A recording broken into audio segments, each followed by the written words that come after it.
Welcome, everybody, to the A Little Less Fear podcast. I'm your producer and host of the show, Dr. Lino Martinez.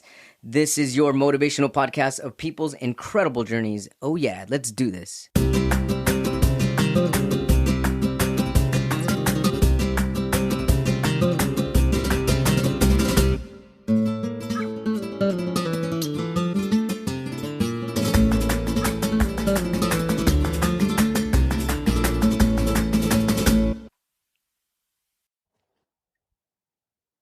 Welcome back, everybody, to the Little Less Fear podcast. Today, I would love to welcome Katische Haberfield, channels Archangel Zadkiel, and is a past life regression therapist, medium, ghost rescue medium, author, poet, and student of understanding the soul. She developed the happiest moments of my soul sessions after discussion with Archangel Zadkiel, who instructed her that finding small moments of happiness was imperative for human beings at this time in our development. I couldn't agree more. Thank you so much, and welcome to A Little Less Fear podcast. Thank you, Dr. Lena, for having me. I'm really honored. So first off, I think it's really awesome that you're in Australia. I attract a lot of people from Australia, and so this connection is by no coincidence.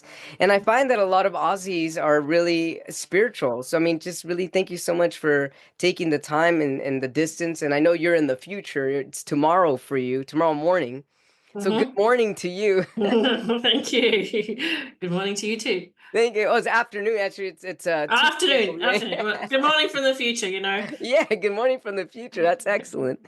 So you have quite a bit of history here, really important things that are incongruent with people that are looking into becoming the better version of themselves, and spiritually, and also in turn physically. Because when you can turn happiness from the inside, it also comes out on the outside. But I'm really interested to know what brought you to your current journey to where you are at today. Well, it's a little bit like you in a way, because I started off as a management consultant and a university lecturer. Oh, wow. So that's not on the spiritual path at all. But I kept being blocked. I felt like nothing was going my way. And unlike you, it wasn't in the physical sense. I didn't encounter hereditary issues, and I didn't encounter physical blocks. So my journey was about understanding why I wasn't going in a traditional career path, because I went straight out of school, did university, and then I did a master's straight away. So I did my bachelor's degree, and then I did a master's in marketing.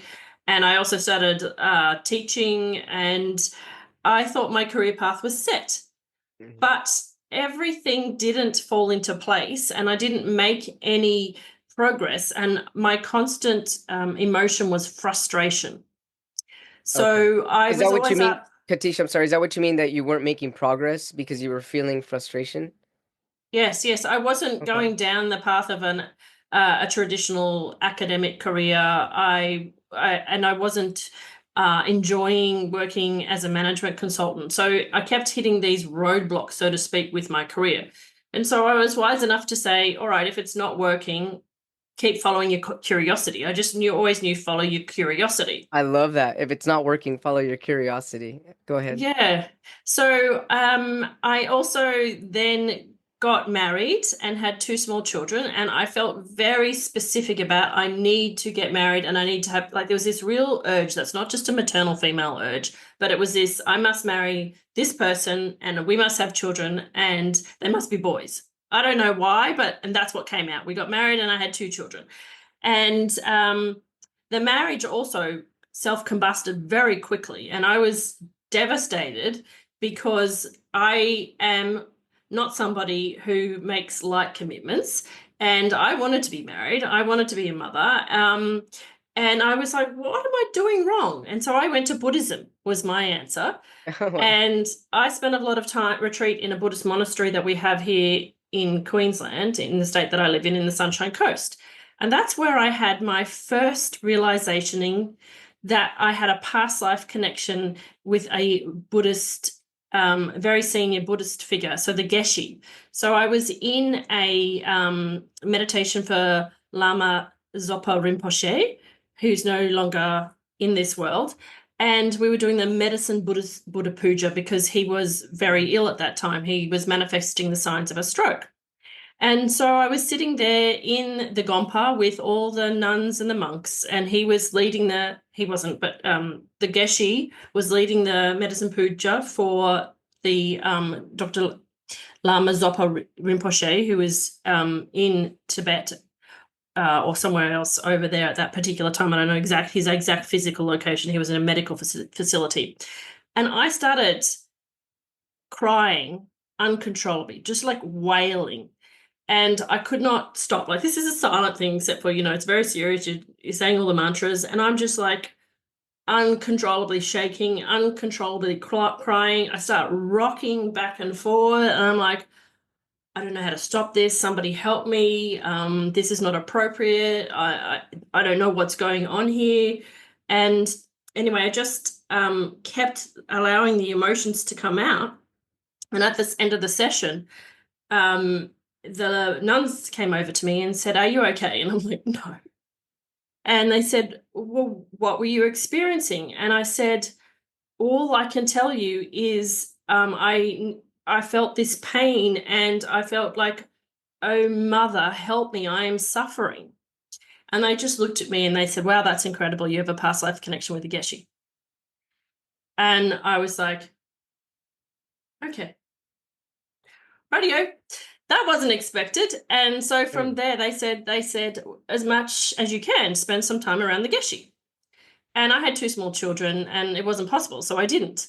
But that's when I actually, where I have my own podcast, and I started my journey of podcasting with explaining to people how that story got me into past life regression, because from that moment on, I learn't about the principles of karma. I learned about reincarnation. I learned about how our mind has clues. Basically, it's this eternal filing cabinet of everything that we've done. Yes. Oh, yeah. Our behaviors, our thoughts, our feelings, and our emotions. And that sometimes the things that are happening to us in this lifetime have a direct correlation to other lifetimes. And so I began to explore the things that were happening to me in this lifetime that didn't seem to feel right, that were causing me frustration, because when we are frustrated, we're not in alignment with what our higher self wants us to do. Right. And so I was like, so the answers possibly aren't in this life. I have to go back into my past lives. How do I do that? And I started researching that. I started working with a Akashic Records practitioner.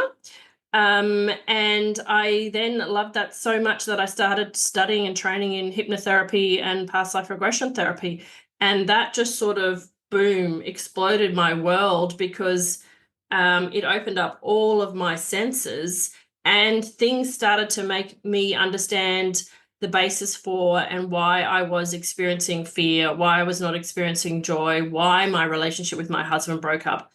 Spoiler, it was a past life karmic situation that we had to resolve. And yes, we've resolved that. So tick. Wow. But but yeah, it was a whole bunch of things that all sort of like just exploded all at once. And it was just like life said, you need to do the spiritual path, honey. I know you did that academic stuff and geez, you loved it, but not going that way. That's really incredible. So it was basically in the monastery when you were doing the medicine Buddha puja that you came into alignment with some emotions that were really heavily weighing you at the moment and you had no control over. And that was when some of the nuns came in to tell you that you had a past life connection with the Geisha. And so how did they determine that at that moment?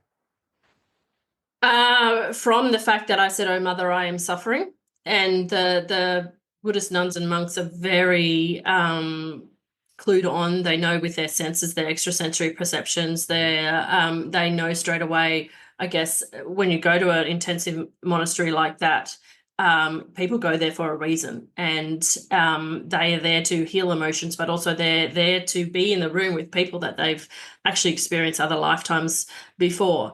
And I was brought up Christian, so I was surprised to be in a Buddhist monastery.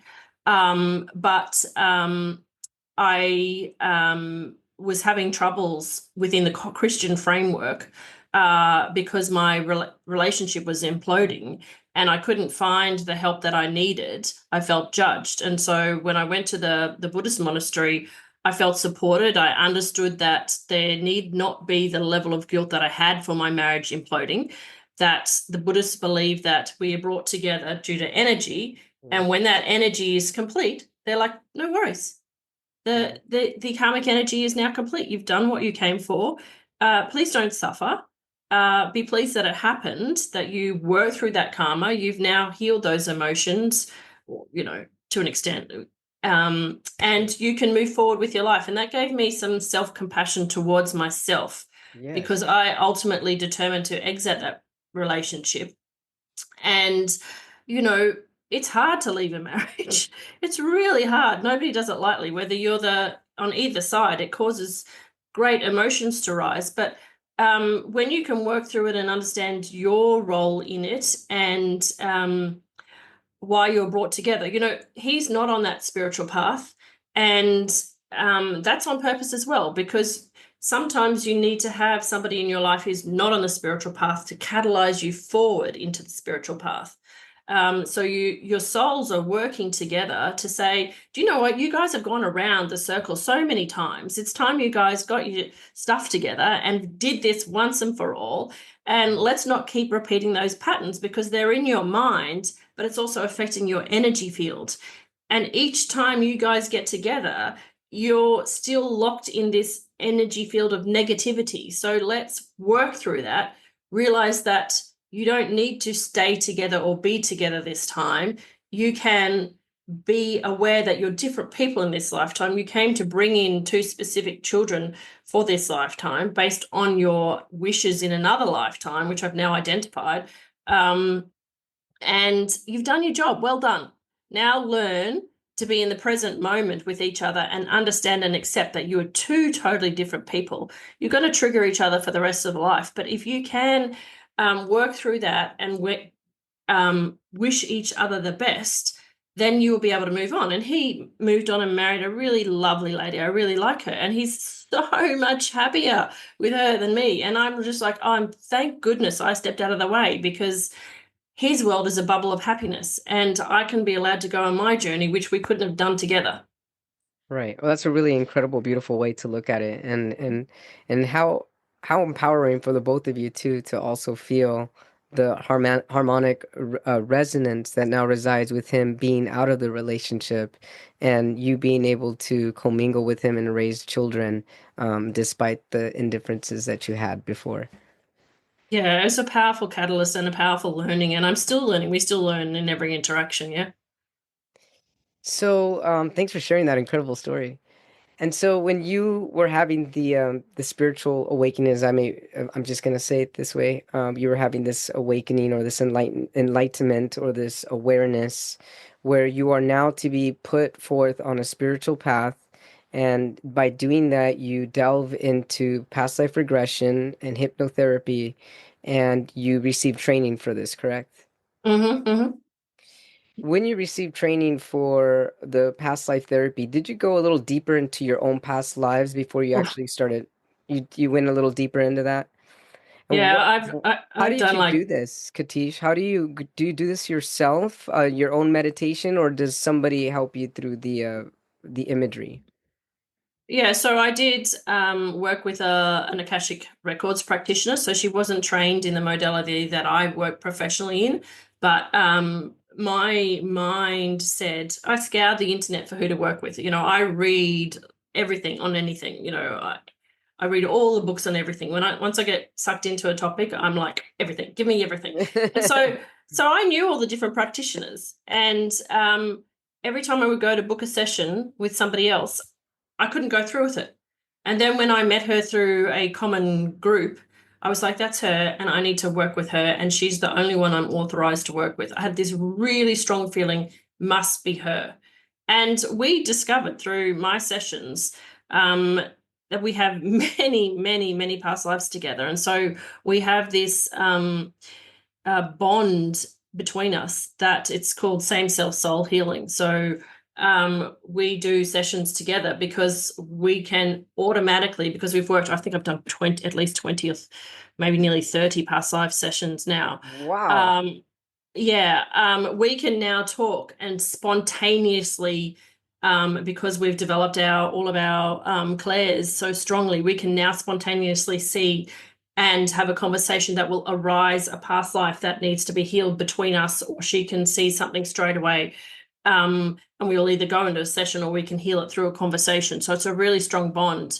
And so she was provided to me for a reason as well. Sure. So you can see that in my lifetime, when I follow the dots and the curiosity, and I trust that sense of not this person, no, this person, that there's a reason for it. And all of that is teaching me about the soul in my personal life that can then help me when I am doing my own sessions, because I've been there. I've got that lived experience, as I think you in psychiatry and mental health talk about a lived experience. And so I have a lived experience. I've done the work in the past life regressions, Akashic records. I know the fear, and I know the emotions that people are going through, and I understand why things seem irrational and why we are faced with things in our life that we have to change course correct, and re-examine the way that we think, because it re-examines and shifts our energy fields and our reality. It really does. And then and not only that, but I think that the tricky part about that is really trusting the direction. Oh, and it brings up fear. Like your book's called Yeah. A Little Less Fear, and fear has been the predominant emotion while I've been going through this, because it's frightening sometimes to understand that you are who you are right now. So I'm Katische, but I've been so many different people. And when you discover past lives, then the reason that they're brought forward for you is because they haven't been healed. There's something lingering there. And to go into that healing, you do need a level of bravery, because you're going through the fear to come out the other side. And so you may come up with anger, sadness, guilt, shame, remorse, all the negative a spectrum of the emotions. And on the other side of that is neutrality, because it's understanding. And part of the journey is to go, so I was this person. I did a shitty thing. Guess what? We all do at some stage. Sure. Stop judging yourself. You did the best you can, and learn that that part of your soul, your avatar, has got some wisdom in there as well. So you have to Oh, go yeah. through the fear to get to the wisdom. And depending Yes. upon how heavy that incarnation was for you, there might be a lot of fear that you have to go through to bring back the wisdom in layers like an onion. So it's been fascinating to see who I've been and how that directs me in this lifetime, how I share similar characteristics, similar interests with other incarnations. But it can get quite heavy, which is where I started to learn to work with the angels, because they're trying to bring me through to be joy, happiness, and peace, and to bring humanity forward to radiate the way that we're supposed to. But the thing is, we can't be automatically joyful, peaceful, and happiness if we're still holding on to all this stuff from these other lifetimes. So it's like being a living, breathing alchemist. And the angels want people to understand that, yes, you have to do both, but you can't be just focusing on the negative. You have to go to the joy and happiness as well, so that you don't stay stuck in one set of emotions and one set of energy. You know, I'm curious to know, and I'm just thinking this as you're telling me this. So a lot of people, including myself, have done past life regression therapy on myself to find things that are challenging me in this life. I wonder, and I can try this myself, but have you had the opportunity to go into a past life to see why something brings you so much joy? Yes, and that's what I work Wow, with. I love this. Yeah, I have a series of sessions called the Happiest Moments of My Soul. Whoa. And that's what Archangel Zadkiel and I are working on and have worked on. And they're on my podcast. I have clients that do private sessions, and then I have soul contracts with people who are in my soul family, who come in and they step in, and I'm here to teach as well. And so they allow me to use those sessions on the podcast, and we film it from beginning to end. And That's they sign incredible. they sign disclaimers, and they just open up their soul for us to learn from. But the Happiest Moments of My Soul session is where the angels take over. So it's not a traditional past life regression therapy session. We go in with a regression and a meditation and a calming, but I use a Koshi chime because I was trained in sound healing as well. And I use aromatherapy because I was trained in aromatherapy as well. And so the sound waves, to relax them, vibrate the energy of rosemary for remembrance, and clary sage for opening up insight and intuition, and that helps relax them. And then they visualize and they see the angels who take them up into the light. And then the various avatars of their soul, so who they've been in other lifetimes, say, okay, with the permission of the higher self, we are going to take you to, because the intention set, examples of the happiest moments of your soul. And so when we say the happiest moments of your soul has lived on Earth, your soul has lived on other planets, in other galaxies, in other dimensions, and other frequencies. So I've had the great honor and privilege to bend my mind and see, when we're not doing a therapy session, but we're focusing on happiness instead, what is a soul's definition of joy, peace, and happiness? Love and this. how does it reflect in their everyday life? How are there synchronicities? So they have been amazing, and I've done them for myself as well. My friend who does the Akashic Records, I gave her my script, and she works with the angels as well. So they helped her to do my own sessions, and my own sessions are on the podcast. And so it was fascinating to see, where can the soul take us to show us who we've been and why it brought us happiness in that lifetime. Why is it so important for us to understand and revisit that lifetime, not to heal trauma, but to bring through the vibration of joy and happiness? Katische, I love this.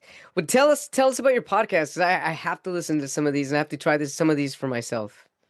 Yeah, so it's called The Infinite Life with Katische Haberfield. Oh my goodness. I love this. Yeah, thank you so much for sharing that. It's just as you were saying all this, I guess maybe I'm just feeling into your energy. I was just really wondering about the joyful part of it, which is really incredible. I can imagine that people get a lot more clarity and a lot more direction into their current life once they experience this eternal, infinite part of their soul that's got joy and motivation locked into their karmic lives, past lives, and bringing that forward as a reminder to their life and to present its soul with vital energy to just continue the current life at your utmost, highest, greater good based on your soul's experience. Yeah, and it's really interesting because I can give you some examples if you'd like to hear some stories. Yeah, absolutely. So one of the things that I have been learning to do is to accept, I was, one of my favorite TV movies when I was a little girl was, E.T., with Drew I Barrymore. love ET. Yeah, I love Drew Barrymore. And so I've been drawn to her my whole life. But the way that the media portrays extraterrestrial beings, so-called, as aliens, do you know what I mean? As external entities that are scary. They're coming to get you. They're dripping. They've got fangs, and there's nothing nice about them. So when you Right. grow up with all those movies, aliens with Sigourney Weaver and everything possible, you've seen every nasty version of things that can scare you. When you're confronting the fact that your soul has happy moments and they might be on other planets, it can be a bit of fear coming up. Oh, what am I going to see myself as? Help. Right. I'm scared of that. And so this is the funny part, is in my first session when I was doing my happiest moment of my soul. So not only do I work with Archangel Zadkiel, but I work with Archangel Michael. And Archangel Michael was trying to tell me, on the other side of your fear of living in other places and being called an alien is some of the most incredible joy you will find. And so he tried in the first session to take me up onto a spaceship to show me how to move my mind into another dimension. And he dressed himself up in a suit, because when I see Archangel Michael, I see him kind of like you, but imagine a black three-piece suit and a top hat, and he's wearing tails. And he tap dances. And my clients see him in sessions, and they will send messages to me from Archangel Michael. Oh, by the way, Archangel Michael just tipped his hat and he's got something to say to you that'll make you laugh. And I was blown away. But anyway, in this scene, we're walking up this, and I'm dressed in a bride's gown. I'm like, what? And he's like, I need you to come up here into this ship, and then we will take you into the next moment. And all of a sudden, his head turned into a lion and mine turned into a lion, and I bit his head off. Oh, wow. And suddenly they just started laughing, and they're like, okay, we're not ready to see that yet. We'll go to another happiest moment. You've got some fear there. We'll work through that in your private life, but it's not ready for this session. So the next time in the second session when I came up, this time I was fine, straight in. And I went into this amazing lifetime, which again, my fear came around about this lion being. And so I saw this being as an elephant instead of a lion first. But it was actually a lion. And in this lifetime, I went straight into a cave where I lived, and it was just literally all crystals. So I lived in this cave of crystals. It was Wow. amazing. And the crystals weren't, like flat. They were sharp. So I had slippers on so they wouldn't be too sharp. And I was dressed in, like, again, a three-piece suit. And I had a briefcase. And I quickly went in and had a look around this beautiful room. And then I was taken. I love reading fantasy fiction as well. So I read the Morrigan Crow books, and in it she has one of her character who catches to spiritual school, a elevator, like a chairlift with an umbrella. And literally in this scene, I caught this chairlift with an umbrella, and I went straight into this special. It was like underneath a lake, and I went straight into a university kind of like environment. And I stood up at the front of the lecture hall, and I'm watching myself thinking, what am I doing here? And why there's so many people? Because it felt a bit like, do you know in Star Wars where Padme comes in and she delivers her message and her little pod comes into the front? Yeah. So, yeah, it's like going into a federation, but I can't see any of the people's faces. They're sort of like blocked out on purpose. They're Like in shadows disguise. almost, just dark out. They're not negative beings. They're just like it. They said to me, it's not, you don't need to see exactly who they are. It's not important. And not important. And I stood up at the lecture theatre as this elephant come lion, and I delivered a lecture, and these people in this room were learning about human beings, and they were learning about emotions, thoughts, Wow. behaviors, and fears. And so my job currently in that particular lifetime, in that incarnation, is that I lecture people on humanity, how humans are coping with emotions and karma and reincarnation. And then some of those people may or may not choose to come in as a human being to experience that soul growth. But what was interesting was that I was like, wow, well, that kind of makes sense why I started off being a lecturer, right? Doesn't it? Yeah. Right. And it kind of makes sense as to why I've started a podcast to showcase examples of past life, because it's a way of teaching through demonstration rather than here's a lesson and here's what the principles of reincarnation are. And then in my third session, they showed me where I could see myself as the lion, because I was now comfortable, and I'm sitting on a deck chair basically watching a big screen, and he's watching everything that I do. Wow, that's It's like it's a real-time feed of him watching. He's got like a beverage of whatever you drink when you're a lion in this other lifetime, watching, and he's taking notes. So I was like, okay, there must be some kind of soul contract there that says I'm going to experience certain things to be able to demonstrate to these people in these other places the principles of stuff. And well, that brings me happiness, but some of it is too extreme. So I'm going to modify that contract. And so I've been able to say, okay, have we finished dealing with this content now? Because I've had enough as a human being. I think I've demonstrated that. I think you've got all your teaching principles. I would like to clear that energy out of my aura now. And they're like, yeah, fine, done. So, but that was an example of one of my happiest moments of my soul that I couldn't even imagine. And it relates to the things that I started off doing and I was drawn to originally, but I don't do now, but I do it in a different way, in a nuanced way. So it made me happy to know that I was being of service and that the things that I had gone through were to teach people about situations that they may face when they incarnate, but also to help beings from other locations understand how difficult it is to be a human being. It really is extremely difficult. I mean, they say that it's one of the most difficult schools, Earth School. Yeah, And so yeah. even So to incarnate as a human and to be here is I mean, it's an honor, regardless of the life that we're living. The fact that we even had the opportunity to come to Earth School.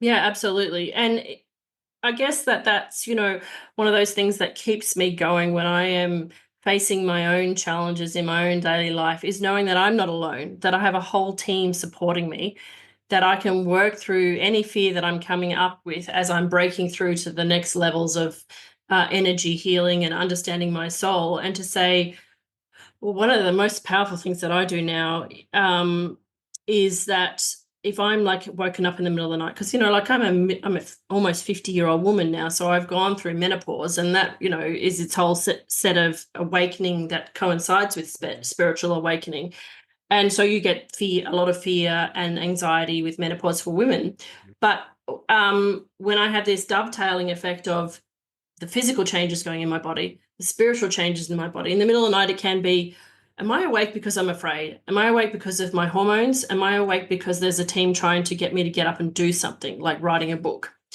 And sometimes it can just be, I'm processing pure fear. And so for me, what I do is I say, okay, I'm feeling afraid, guys. I do some breathing, some really deep breathing. I listen to sometimes light language transmissions that I have from practitioners that I have purchased recordings from. And then sometimes it's simply, guardian angel, I Mhm. need you to wrap your rings around me now. I am in a state of Beautiful. fear. I need some healing. Could you please lie with me? And I feel their energy, and they literally wrap their rings around me and send me back to sleep. And that happened to me last night, for example. So That's um, beautiful. anybody can do that. You can all access in the middle of the night when you're feeling afraid. Ask for your guardian angel to wrap their wings around you, and they will calm your nervous system down and give you some healing. Yeah, you know what always helps me 100% of the time. Let's say I'm having a hard time sleeping. If I ask angels, and I don't even know why or how I came up with this, I'll call out angels of sleep, angels of rest, come help me rest. I have a busy mind, and within 5 minutes I knock out. It Yeah, doesn't fail. It never fails. yeah, it's great. And most people don't know to work with their angels and that you can do that they are there in service, and that angels are not a religious concept. Sure, they've been showcased and there are stories and mythologies that have developed thanks to religion, but they're also not Yeah. religious. So anybody of any faith or no faith can call on an angel, and you don't have to know their specific name. You don't have to know their healing ray. You just say whatever comes out of your mouth at the time, because that energy connects directly with them, and the angel or archangel that is most resonant with you in that moment will be there immediately. That's so beautiful. And what about spirit guides? Do you connect with spirit guides as well? Yeah, so I had a whole bunch of spirit guides that have changed, but so predominantly the people that I work with are Jesus Christ, um, Buddha Shakyamuni, because they're the people who, in my moments of um, hardship, I've cried out to in my sleep, and they have come. And then Archangel Michael and Archangel Zadkiel. So traditionally, you wouldn't call them spirit guides, but because of the work that I do and what I've chosen to come in, they are the people, not the people, the beings that are here for me. And then I have this group called We the Soul, and We the Soul is my soul. And so they are the other incarnations who are in the light, not currently incarnated, who come in to provide assistance at that moment. And so I have some past life people, like I have a past life husband who I call I Kick. And he comes from a planet that's like Mars, but it's not Mars. I thought it was Mars, but he educated me on that yesterday. And what I love about that is when I was in high school, I went to boarding school, and I have one particular friend who called me Kiki, and his name is I Kick, exactly the same, just backwards. Wow, that's not a coincidence. That's not a coincidence. No. So he's here to help me with relationships. And what I've learned that is spirit guides come and go according to what you're navigating through at that time. but angels and then the ascended masters or whatever energy you want to call Jesus or Buddha or any of the prophets or any of those people, if you have a soul linkage to them, they will be there immediately for you. So yeah, it's fascinating because it doesn't matter. Whoever you think is the right person. I absolutely love that. Whoever you think is the right being at that. Being, yeah, but being person, yeah. However your mind says it. So I see them, as I said, the way that my brain works is I have to personify them. Sure. So I don't I create pictures in my mind that has them all dressed up in a like an equivalent of a human form. So that's why I call Yeah. them persons. And because I have developed such a strong working relationship with them and me, it's like they're a friend, and it's like talking to you right now. It's that immediate connection, and that's how I know they're here, because I can feel them. And they're happy to work with you in any way, shape, or form that you wish to work with them. It just has to be appropriate to you and your personality. So that's why you can never have an argument or a discussion with someone else and they might say, but I see Archangel Michael this way and he does this, this, this, and this. And so you must be seeing him wrong. No, you will work with him and your energy with his energy according to what you need and what resonates with you. So as long as you know how to determine between a fake spiritual entity and a real spiritual entity, then you're fine. Hmm. I just noticed something right now. I was gonna ask you a question. Throughout our conversation, I haven't heard you mention the word spirit, mostly soul, but now you said spiritual entity. So I was gonna ask you if you felt that there was a difference between spirit energy versus soul energy. Yes. So and the way to explain this is, so when we die, we are just pure spiritual being. We're just energy, okay? But we belong to a soul, so that energy has a marker that says I belong to this soul. And so we're all just energy. Even the archangels are just energy that have different roles and functions according to different locations, dimensions, and frequencies. So when I say spirit, you have to be careful, because you can be contacted with and have uh, energy forms work with you, either for good or bad, that have not risen to the light. And so you have to make sure that the spirit that you're working with is not stuck in the in-between lands. And so I do a lot of work with ghosts, and I've done a lot of work with beings, because I'm a spirit releasement therapist.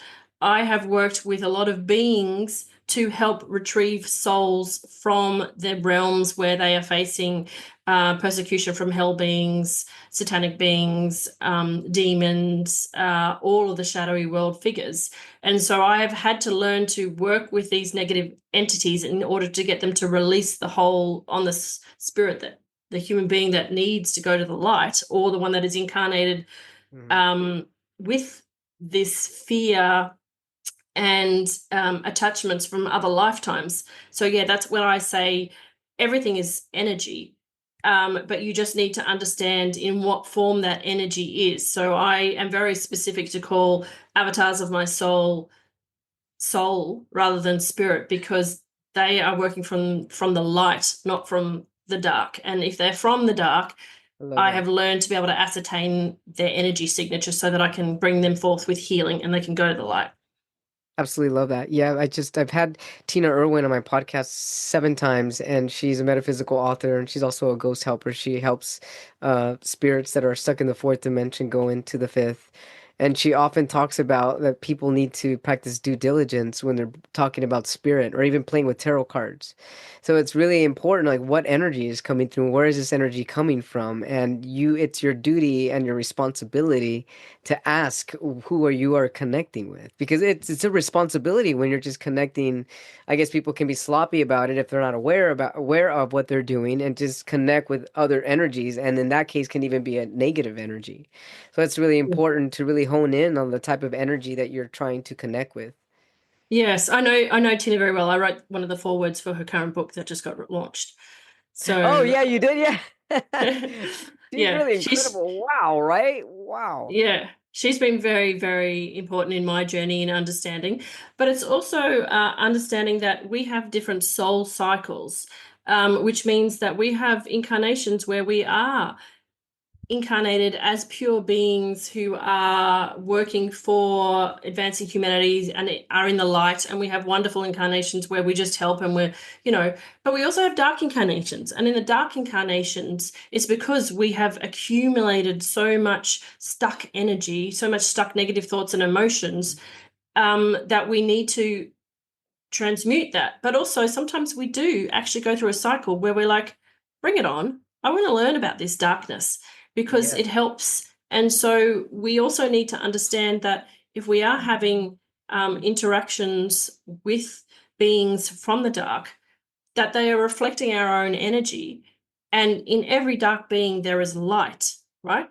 And sure. our job is, well, especially in the field of work that I do in spirit releasement therapy, is to listen to all the tripe that they yell at you and how they attack you, and understand how they are resonating with the fear that you are still holding on to. And when you can ask them and work through them, because you can talk with them, you can actually shine the light on them. They then release the wisdom about why they are in your life. And usually it's a message that you ask them to help with. So you ask them to be a teacher on a particular element of a negative emotion in this lifetime, and what they want to go to the light. So they're like, radio, shine the light on me, let me give you the wisdom, let me go to the light, thank you very much, my job is done. And Katish, then a that's lot, amazing. Shine the light on the darkness. Shine the light on your shadows. absolutely, the shadows are there Because for a reason. those shadows are going to bring in some wisdom for you. Yes, but just it's a fine line, because you cannot always listen to the wisdom from the darkness, because otherwise you end up focusing on the darkness, and you need to be neutral. So you need to be taking a little bit of wisdom from each. But when something that's negative arises, that comes up, you have strong, strong boundaries. You bring in the rescue spirits of light and your ascended masters, your spirit guides, your angels, and you say, right, let's help them shine the light on it, because it's coming up for me to shine my own light. And this is a not something I want to be stuck in for any longer than I need to be. So let's help everybody by allowing me to shine light for both of us, because we live in duality here. Right. So let's be realistic. There is good and bad on Earth. There is Sure. duality. In other dimensions, like the 10th dimension, the 11th and 12th dimension, it's all non-duality. So there's only perfection and joyness and peace and bubbly happiness. But if we wanted to be there, we'd be there. But right here, we've chosen to be in a dualistic situation. So we need to learn from it. Otherwise, you never waste. But your soul can go, well, I went back to duality. I had a really big specific task, but I was too afraid to look at the fear. So I didn't go through it. And now I've got to do it again. Oh, goodness. Oh, my goodness. So, what if somebody goes into the darkness to shine some light into that darkness, but is having a difficult time getting out of it? Yeah, so that's where you come to somebody like me or Tina or Mark Beale, who's my coach and trainer. You go to a very specific therapist who basically, we've all had lived experience with that. We've all been through that. We've all learned how to work with all sorts of entities. We've all had our own attachments. We've all had our own blockages. So we have lived through that and come out on the other side. And we know how to work with those kinds of energy fields. And we have a multitude of different sorts of tools according to where you are in your life and what resonates with you, that we can help you. So you always get professional help in whatever way that professional resonates with you. So you choose the person based on your gut feeling, your intuition, because we all have skills. It's just knowing who's the one that you feel the most compatible with to work with. That makes sense. Katish, on just from your experience and your knowledge in being in the field and the energetic field that you're currently in, would you say that most diseases, and I'm asking this because I'm curious for myself, being born with a rare genetic disease and having now gone through so much pain and still experiencing remnants of some of that suffering in this life, is all of it tied to a past life? all of these sufferings, or an incarnation or some type of karma, or can some of it just be spontaneous in this life? It's a great question. So there's a multifaceted answer to that. So basically, before you come into a lifetime, you choose your parents, right? Mm-hmm. And obviously, within your genetic heritage, you've got certain illnesses that can manifest according to the body that you choose, the family that you choose, and the decisions that you make. So you may come into a lifetime where you said, I want to work through this, and I know that I'm going to have this because it's going to teach me something, and on the other side is the wisdom. The second thing may be that you come into a body where you have this genetic illness, but you don't experience trauma or stress or anything. So that is not activated. That DNA is not activated. It's like a switch and it doesn't turn on. So you Right. don't experience that. Or it may be that you come in and you poison your body, you make poor choices. And that's your free will as a human being to go, right, I was delivered this, I chose this family, this body, and now I have free will on earth. I chose to make these decisions. These decisions were bad for my body, so I have now gone down this path. But then there's one more, which is it can be from past lives.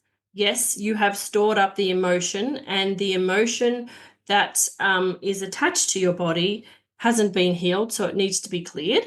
So Mm-hmm. that's another part. And then the final kicker is that you could have an attachment. So you could have a ghost attached to you who died of a particular illness. Mm-hmm. They're attached in your energy field. And Mm-hmm. while they are attached to you, that illness resonates in your body.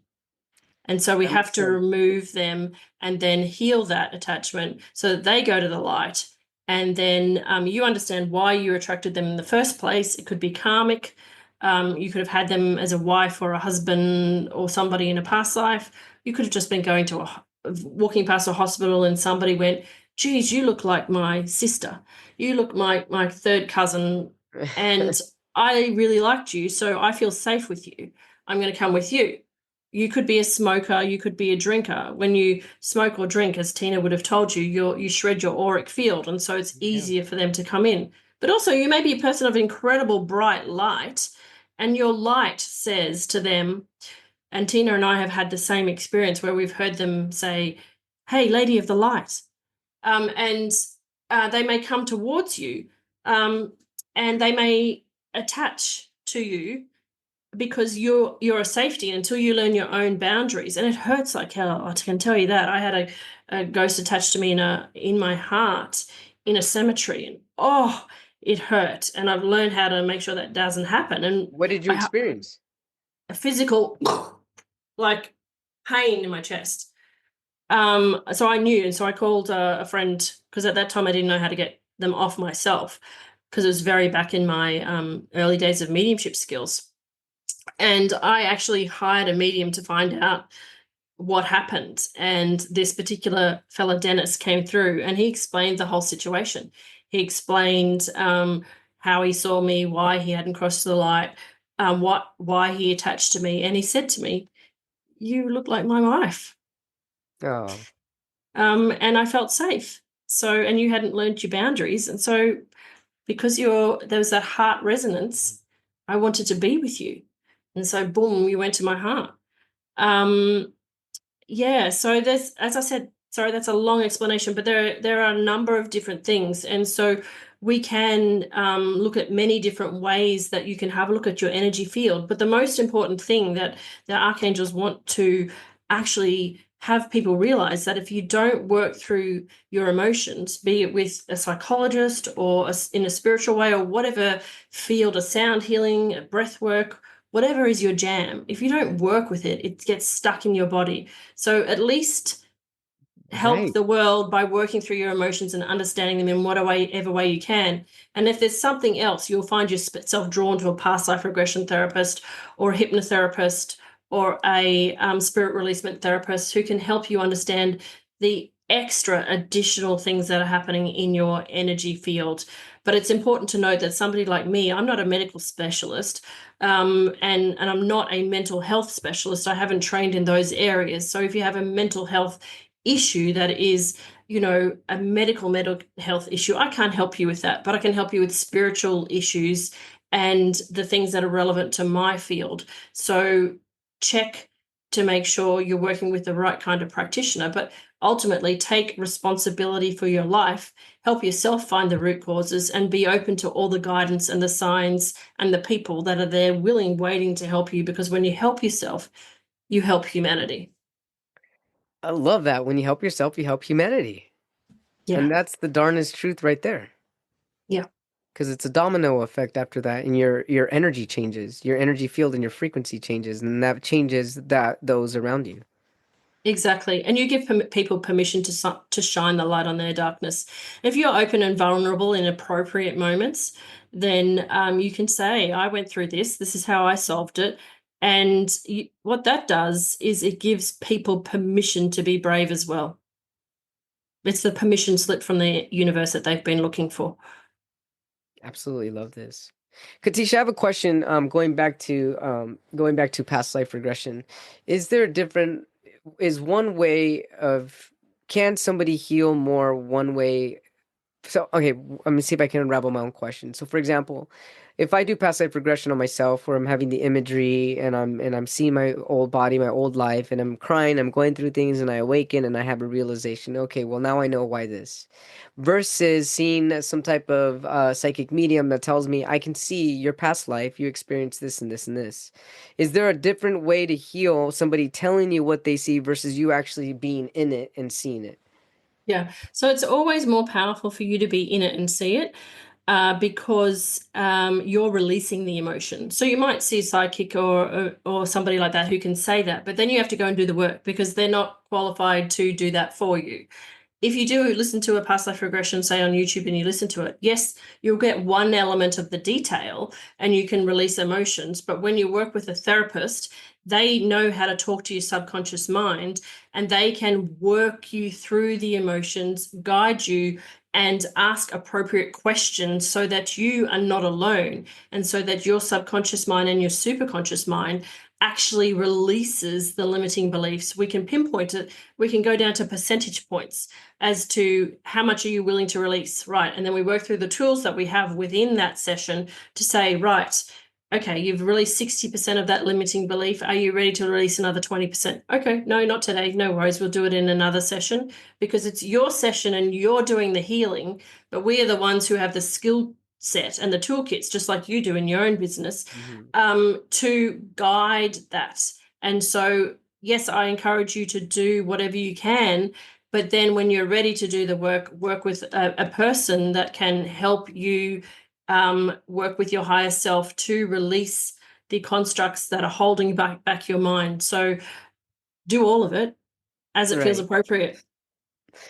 You know, it's interesting. So I'm a professor of psychology, and one of the classes I teach is cognitive behavioral therapy, and that's restructuring your thoughts and your negative schemas about yourself. And so I just feel that this obviously takes it into a different level if changing your thoughts and your behaviors don't help you in any way, perhaps go into it spiritually if they're open to it. Absolutely, because it's important to do all levels because CBT and the conscious mind, and again, I'm not a professional like you in that area, is working with your conscious mind, right? Right.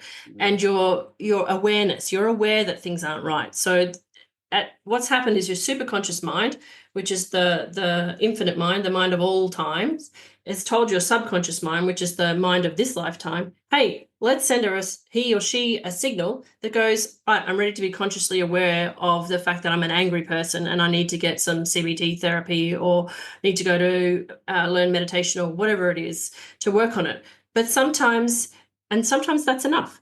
But sometimes you're like, I've done that and I need to go a little deeper. So that's where we go, right? Is it this life? Is it this present lifetime? Let's work with your subconscious mind. Let's bring in some Right. inner, wise, higher self wisdom. And only then, if it is linked to a past life, your mind will automatically take you to that past life because it's looking for the root cause based on the Right. intention. So I don't see them as silos. I see them as all complementary. And depending upon the lifetime that you're in, depends what level of that you need. Sure. This is excellent. I have to share with you. I have this past life regression story for myself. I This is years ago. I want to say maybe about 3 years ago so I'm not a parent, I'm 45 years old, and there, at the time I was maybe 42 or so, and I thought, am I ever going to be a parent? And why do I have a fear of being a parent? And why do I yearn to have a son so bad? I just want a little boy. I just want a boy. And so I decided to do this past life regression on myself through YouTube. I can't remember the link or anything. It was a while ago, but it's stuck in my mind to this day. And so I was in this deep meditative mode, and there was imagery. It took me to this life, and I could see myself physically. I could see my height. Even I had long brown hair. I was lean. I could see my life. I was an architect in New Orleans, building plantations and telling men what to do with the floors. I saw them sanding wood floors, and then it took me to a problematic area of my life. It tells you now you're going home. So I went home and I saw my wife was cooking. We had a small little like cabin looking place in the woods or swampy area. And I asked her right away, I said, "Where's what his name was, our son's name?" And she said, "Well, he's outside playing." I said, "No, he's not." And so I went outside and I couldn't find my 2-year-old son. And so I became very angry. And I started having images of my son, myself under the tree with him, holding him. He's playing with my hat. And so all of a sudden, I'm in this state, and I start crying while I'm doing this meditation. I'm bawling and Yeah. I'm angry at my wife. And I yell at her and I said, Your job is to take care of our son while I'm at work, and he can't be found." And what I found in that life is that they never found him. I don't know if he was kidnapped or he died or he was killed. I don't know, by coyotes. I don't know. But I remember the search theme. They were looking for him for days. They never found him. And so then the meditation led me to, okay, now you're going into a second part of your life, like the second part of this situation. And I saw myself leaving my wife as she's crying. I was angry at her. And so I when I woke up from that bawling, crying, remembering my son, I was like, okay, now I understand. Now I understand why I'm afraid to be a parent. Now I understand why I want a son so bad. I get it. I get it. So I held on to that and I let it go. And so we can flash forward now to my current girlfriend, who I've been with for almost 2 years. And so she also doesn't have any children. I mean, she's 8 years younger than me. But I mean, she's going to be 38. She can still have children, but we've had this talk. And I just had this feeling all of a sudden. I was like, you know what? I have a feeling that she was my wife in that past life. And so I decided to go back to the same image, and this time without, because I couldn't find the YouTube, meditation. So I decided to do it myself. I went back, I took myself through the steps, and I'm back at that life. And then I asked my subconscious, take me back to what happens after I left my wife. Take me back at the end. So it takes me back at the end. I see myself trying to live again, and I'm very depressed. I'm very upset. I'm very hurt. But I end up going back to her. And I end up going back to her, and we reconciliate, and we had 5 kids after that. And I don't know why number 5 or whatever. And when I woke up, I realized that it is my current girlfriend now. Why we don't have kids right now, I don't know. It could be some type of trauma that we had from losing that child in that past life. And so I shared this story. I've actually never shared it on my podcast out of almost 280 episodes, but I'm sharing this to let people know how real it is to do past life regressions, and how it can definitely shine some light on some of the things that you're going through in this current life. And it's been Yeah. really powerful to have done that. It really is. And you know what's interesting, Katish? That now that I have gone back and seen that I went back with my wife in that life and we had more children, I no longer cry. But for 3 years, when I would think about that past life, I would start crying. And I thought to myself, if this is not real, and if that life was not real, why am I so impacted by it that I can think about my son from a life I don't recall in this life and cry hard about it, other than it was real? Yeah, it's definitely real. Yeah. Yeah. And it's good to release the emotions. And I guess what a past life regression with a therapist does is that you get to understand the limiting beliefs that that situation caused. You Right. get to heal them so that if that's what you want to do in this lifetime is have a son, you can have that opportunity. But you also get to get the higher self's perspective on why you experienced that, because it may have been a choice that you made to experience that loss to teach you the importance of children or to help you overcome something that you wanted to learn. So terrible things I love happen. that. So what was Te- the lesson learned in that life? yes, yes. So that's what your higher self can tell you is what limiting beliefs did you have? You release them, then you get to hear the perspective. Well, what did your wife of that lifetime experience? What was her perspective on it? Right. And why did you two was there an agreement? Did you two need to work through a resolution? For example, in that lifetime, I don't know the situation, but you got back together and you had children. So maybe in another lifetime, you had a child that you lost and you went your own way. And I don't know, maybe you committed suicide, and Right.